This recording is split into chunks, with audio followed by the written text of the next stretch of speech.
Hey guys, welcome back. I hope you are having an amazing day. Let's get right into the stories. The first one is an entitled People Story. My wife and I moved into our new house about a year ago. It's in a nice quiet neighborhood with big trees and neat lawns. Our house sits at the top of a hill with a long shared driveway that leads up from the street below. The driveway is split down the middle, with our side on the left and our neighbors on the right. When we first moved in, our neighbor Frank seemed friendly enough. He welcomed us to the neighborhood when we were moving boxes. He was retired, having worked as an accountant his whole life. His wife had passed away a few years back. He spent his days puttering around the house and tending to his flower beds. The first hint of trouble came a few months after we moved in.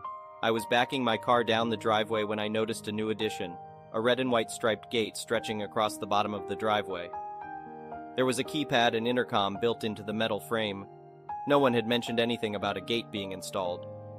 I walked over to Frank's front door and knocked. When he answered, I asked him about the gate. He said it was for security. Said he was tired of people using our shared driveway as a turnaround. Claimed cars would speed up and down, despite the fact that I'd never seen any do that in the year we'd lived there. He said the gate would keep out the riffraff. I told Frank that while I understood his concern, I wasn't comfortable having a gate that blocked access to my own property. We went back and forth for a while, but he stubbornly refused to take the gate down. He said it was already installed and paid for, so tough luck. A few days later, a letter showed up in my mailbox. It was from Frank, stating that in order to receive the code for the gate's keypad, I would need to pay him a $50 monthly maintenance fee. $50 every month for access to my own driveway. I couldn't believe it. I went over and told Frank in no uncertain terms that I would not be paying a cent for access to the driveway I already had every right to use. Frank claimed it was to cover the cost of maintaining the gate, but I knew this was just an excuse to make me pay for something that only benefited him. Over the next few weeks, the situation escalated. I had to park at the bottom of the hill and walk up the driveway to get to my house. Frank refused to give me the gate code without paying the fee. One night I came home to find he had changed the locks too, so my key no longer worked. I contacted my lawyer and explained the situation. He said because it was a shared driveway, Frank had no right to block my access or charge me a fee. He drafted a strongly worded letter demanding Frank remove the gate immediately. Frank must have contacted his own lawyer because a few days later I got a letter back asserting it was his driveway so he could do as he pleased. The lawyers went back and forth, but Frank refused to budge. I'd had enough of the whole thing. I bought some heavy-duty bolt cutters and removed the gate myself one afternoon while Frank was out. It felt good slicing through that chain. I hauled the pieces of the gate out to the curb for trash pickup. When Frank got home and saw the demolished gate, he was furious. He came pounding on my door, screaming that I destroyed his property. I told him he should never have put up the gate in the first place. Frank said he was calling the police and suing me. The police came, but once I explained the situation, they said it was a civil matter. Frank filed a lawsuit in small claims court. I presented my evidence, the letter from my lawyer, photos of the shared driveway. I explained how Frank was trying to extort money from me for access to my own property. The judge ended up ruling in my favor, noting the driveway was equally shared by both homes. She ordered Frank to remove the remnants of the gate and unlock the shared locks. She forbade him from making any changes that would block my access. Frank begrudgingly complied after losing the court case, but our once cordial relationship was shattered. We avoid each other now. I realize you never truly know someone until a dispute arises. Frank's true stubborn, petty nature was revealed when he tried to use that gate to control me. In the end, though, justice prevailed. I'm just glad I can use my own driveway freely again. The next one is a pro-revenge story. Okay, so some background. My house is literally connected to my elementary school's perimeter. I used to occasionally go there at the ripe age of 15 to zoom around with my RC Nitro cars on weekends. No cars. Actually, the parking gates were closed, but not the human entrances. Rinse and repeat for 2 years with no problems. I even had patrolling RCMP officers come over and try out my cool toys. In return, they would pull out a huge drone from their car and fly it around me to show me what drones are like and how fast they can go. This went well until 2015. Then, in June 2016, I'm still doing that stuff when suddenly I hear police sirens. Out comes a cop who gives me a huge lecture about how I'm on federal property and I need to immediately get off because I do not have permission. This hotshot acted like I was stealing stuff or something. He even looked through my bag without permission and found a pack of dangerous liquid packs, which turned out to be rubbing alcohol for my hands. Anyway, he issues me a $187 ticket for unlawfully operating a remote-controlled something or other. I forgot. I was thinking, screw this, I'll fight it in court. I did my research and the ticket he gave me was actually for people who zoom around in their oil-powered RC planes in private spaces without permission. This was obviously some nonsense. I even got a recording of his car dealing with me. A few months later, I go to court to contest it. That's the set date. The jerk cop is there, and he tells me that before I go to court, he can cut my fine in half if I plead guilty. I say no, and I'm pretty sure he said freaking jerk under his breath. We go inside the courtroom, and the jerk is all loud and proud when giving his statement. He straight up lies, saying I was being belligerent and I almost ran away in fear. Well, cameras don't lie, jerk. When it was my turn to give my statement, I played back his cruiser dash cam, which clearly showed him being a jerk, gesturing with his hands as if he's going to fight a 17-year-old puny 5'8" guy. The judge really grilled him. She constantly said this was an abuse of power, a waste of resources, and recommended the officer to read up on what public and federally restricted property was. The whole ordeal was embarrassing for him, and I kind of felt bad because people were giving him angry looks the whole time. Anyway, the ticket is thrown out and I head out of the room. I see the cop in the parking lot, and right as I pass by, he says exactly, "Frigging brown jerk, go to hell." I was really shocked by this, so I went home and filed a complaint at his depot. No response for 7 days, then 15, so I call them back about it. Yes, he is not working at this branch anymore, but we can still assist you with anything pertaining to this report, sir. No problem, thanks. That was it. The jerk either got fired or got moved away. The next one is a petty revenge story. So I worked in this small family-owned office that operates 24/7. There are about 25 employees in total, but in the office there are only around 12 of us. The rest work off-site. There's a woman who works here. Let's call her Jill. Jill is almost 40 and has been here for about 10 years. For reference, I have been here for just over 4 years. Since I was hired, and from what I've heard throughout her entire employment, she has never agreed to switch shifts with anyone. Not once. She has never done anyone a favor, no matter what. Yet she has no issue constantly asking other people to switch shifts with her. A year into my employment, my brother needed emergency surgery, and I begged her to cover my shift the next day. All she said was, "Sunday's my only day to sleep in. Sorry." I never forgot that. Whatever, she's not obligated to switch shifts. It's her prerogative if she wants to be universally disliked by our entire office. Anyway, Jill got pregnant about 7 months ago completely accidentally, and was actually quite freaked out about it for a while. She's been nauseous her entire pregnancy, and even keeps a trash can next to her desk, just in case she can't make it to the bathroom. Yesterday she was feeling really sick, and around 12:30 p.m., she asked our boss if she could leave early. He told her she could only leave if she could get someone to agree to finish her shift. Our shifts are mainly 7 a.m. to 3 p.m., 3 p.m. to 11 p.m., and 11 p.m. to 7 a.m., with periodic split shifts thrown in as needed. I was working the morning shift yesterday, scheduled to leave at 3 p.m., and she was scheduled until 7 p.m. The only other person who could have stayed for her had plans right after his shift, so I was her only option. She waited until 2:45 p.m. and then sauntered up to my desk, puppy dog eyes fully engaged, and asked me to stay for the rest of her shift because she was really feeling ill. Now I'm on Reddit a lot, and I never forgot that post about the manager refusing to allow her employee to be at her dying son's bedside. There's a line in that text exchange that I loved and have been waiting for the perfect moment to use, and this was it. I swivel to face her, look her right in her eyes, trail my eyes down to her bulging, unplanned, pregnant stomach, and pointedly say, "A lack of planning on your part does not constitute an emergency on my part." Then I swivel right back and continue working without another word. It was glorious. Her face instantly dropped. It looked like someone had farted in her mouth the way it twisted. She didn't say a thing and just waddled away back to her desk, absolutely furious. 15 minutes later, I stand up and loudly announce my departure and that if anyone needs me, I'll be at home taking a nap. The next one is a malicious compliance story. So I'm a banker. Not the Gordon Gekko type, but the other kind. The one where every time you try to describe what you do, people give you a blank stare and try to say something polite. I worked in corporate finance at a large German bank. Speaking English and German was absolutely required. Ideally, you would speak another language as well since we financed a lot of stuff all over the world. I worked in a mid-office function, right in between the sales guys with the huge paychecks and the back office guys who would drop everything at 5 p.m. no matter how important it was.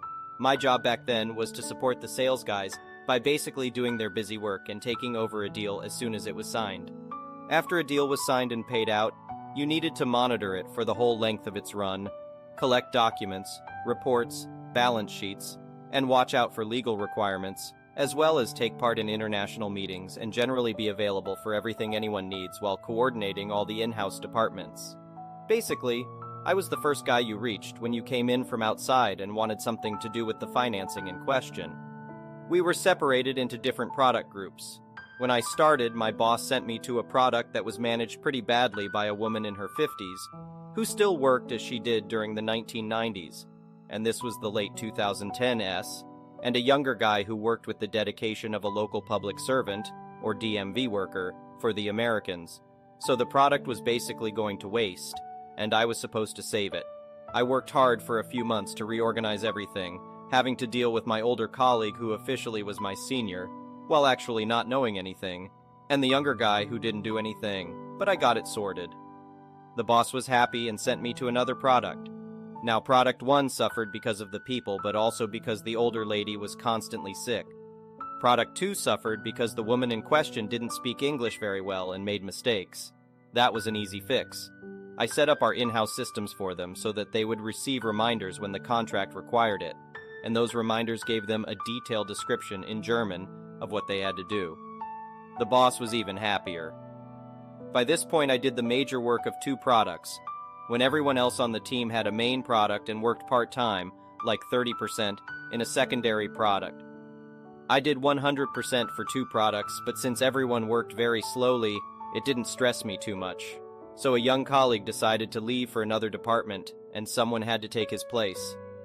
I was tired of Product 1 anyway and told my boss that I would take Product 3, together with Product 2, but he would have to have another colleague take over for me in Product 1, since this had been streamlined so much already that it wasn't much work.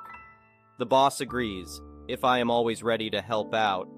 I think you can see where this is heading. Think, naive employee believes working a lot will get him praise, a common theme here. I agree as well. I start on Product 3, and pretty soon I am handling 75% of all deals in that area. I have a part-time colleague who is incredibly slow because she trusts no one's work, not even her own, and spends hours checking and rechecking everything, and a younger colleague who is beloved by my boss's boss's boss because he plays football, soccer to the Americans. This is where it starts to go wrong. The younger colleague gets a lot of projects, besides not caring and not working on them properly. Suddenly, I realize that I have worked there for years, and no one will give me a project or anything else that would allow me to develop, even though I do the work of 3 people. And I am still working in Product 1 as my replacement takes no responsibility and shoves everything troublesome my way. I say as much to my boss. Yeah, I know the younger me kind of lost out when the brains were handed out. It didn't help that he never gave me more than 100% on my yearly evaluations, always finding a reason why he couldn't give me more. Mostly it was because it would have been unfair for everyone else and I wanted to please, so I didn't say anything. While I found out that the young football guy routinely got 125% while doing far less than I did. My boss was completely understanding and nice and said that something will come. Now I am constantly angry and depressed, and it's starting to affect my health. The boss tells me to take it slow and to actually call in sick when I am sick. So yeah, I do exactly that. Cue malicious compliance. I have a young child at this stage and I'm tired and angry and depressed and get a lot of colds and other illnesses. Looking back, I can only assume it had something to do with my mental state, so I get sick about a week or 2 every quarter. Add to that the 30 days of vacation time and the fact that I had to lose a lot of overtime, and I suddenly wasn't there 24/7 anymore. And it turns out that my colleagues are not only unable to do their own jobs without me constantly supporting them, but they are definitely unable to do my job as well, because I had taken on so much responsibility. It became pretty clear that all the so-called seniors, a job I was denied as someone would have had to leave before I could get it, completely relied on me. No one could get my Excel tables to work. I still don't get why people don't just Google stuff. Excel isn't exactly rocket science. And deadlines were being missed left and right. I kind of hoped that this would cause the bosses to realize how important I was.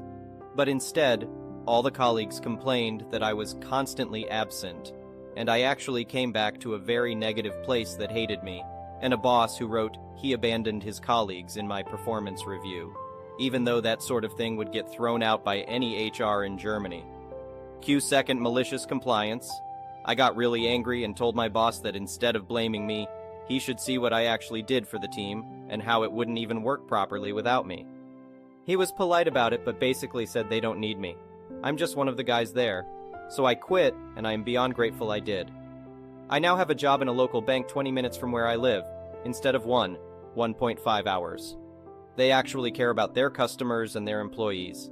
Everyone tries to work constructively with everyone else, and when we meet for drinks, it's actually nice and has nothing to do with work.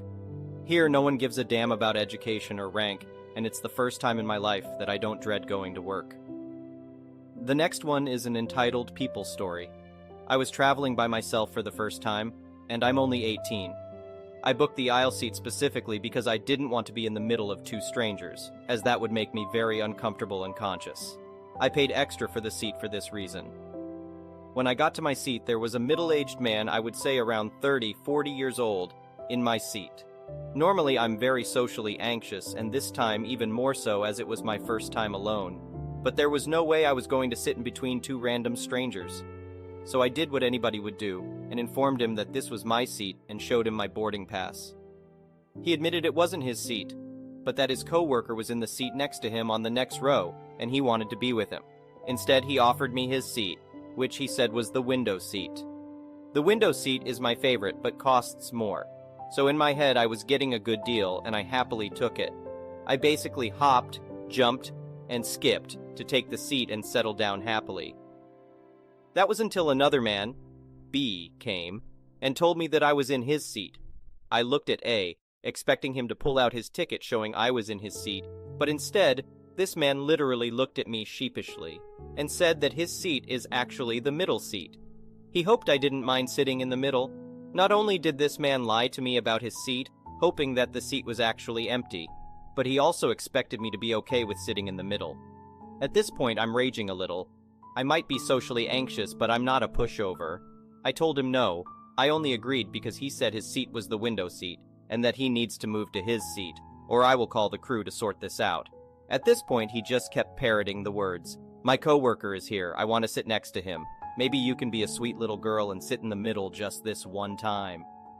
The moment he said that, I realized I only had to deal with this because I was young and a woman.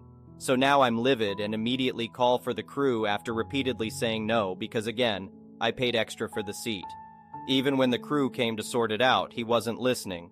He kept telling them that there wasn't any issue and that this was just a small disagreement that could be sorted between us.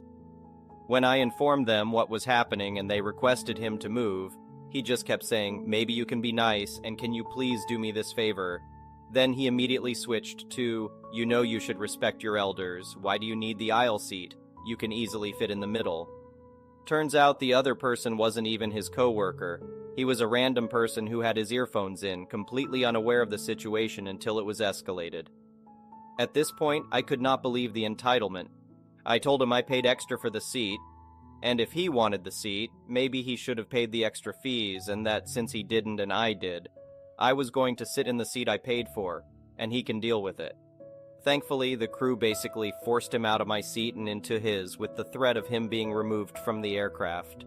The entire time he kept looking at me saltily and muttering under his breath on how the youth of today are so disrespectful and they should give priority to older passengers and the men. Of course, I ignored it. It was even funnier when he wanted the non-veg meal and had to get the veg one because I got the last one.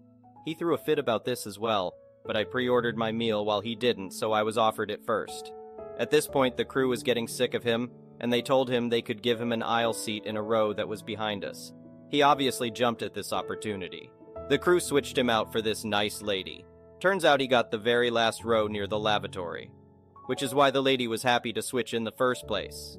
Thank you for watching. I would really appreciate it if you could like the video and subscribe to our channel if you haven't already. We'll see you again tomorrow.